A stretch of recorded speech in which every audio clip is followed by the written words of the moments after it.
Hi friends, form ఆయిల్కి మొగ పూత అనేది ఏం కాదు, ఏం భయపడకండి అసలు.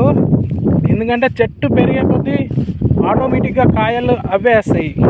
కాకపోతే చెట్లను పచ్చగా చూసుకోవాలి, పచ్చగా ఉండేటట్టు, ఆరోగ్యంగా ఉండేటట్టు చూసుకోవాలన్నట్టు. అట్లా ఇగో చూడండి, దీనికి రాలే కదా ఇప్పుడు కాయలు. సేమ్ ఒకటే, పోయిన సంవత్సరం వేసిర్రు, ఒక సంవత్సరంన్నర అవుతుంది కావచ్చు చెట్లు వేసి. దానికి కాయలు రాలేదు, దీనికి కాయలు రాలేదు.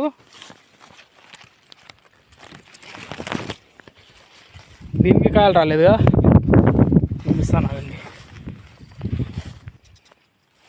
ఇక ఇది అన్నట్టు ఇప్పుడు మొగ పూత అనేది ఇట్లా ఉంటుంది పామ్ ఆయిల్కి, ఇలాగా.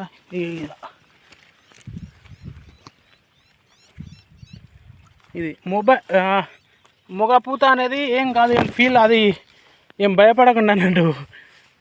చెట్టు ఆరోగ్యంగా ఉండేటట్టు, పచ్చగా ఉండేటట్టు చూసుకోవాలి. ఇప్పుడు ఏంటంటే వీటికి ఇప్పుడు ఇది వస్తుంది ఇక, ఇప్పుడు ఫస్ట్ అన్నట్టు ఇంకా కోయలేదు, దీనికి చిన్నగానే ఉన్నాయి ఇక, ఇది చెట్లు చిన్నగానే ఉన్నాయి. దీనికి ఏంటంటే మొత్తం మెడిసిన్, వాటర్ అన్నీ చక్కగా మంచిగా ఉన్నాయి అన్నట్టు. అందుకని ఆ చెట్టు కూడా ఎక్కువ బయట వేసేసింది అన్నట్టు కాయ. ఇది పూత అనేది, ఇది జస్ట్ పువ్వు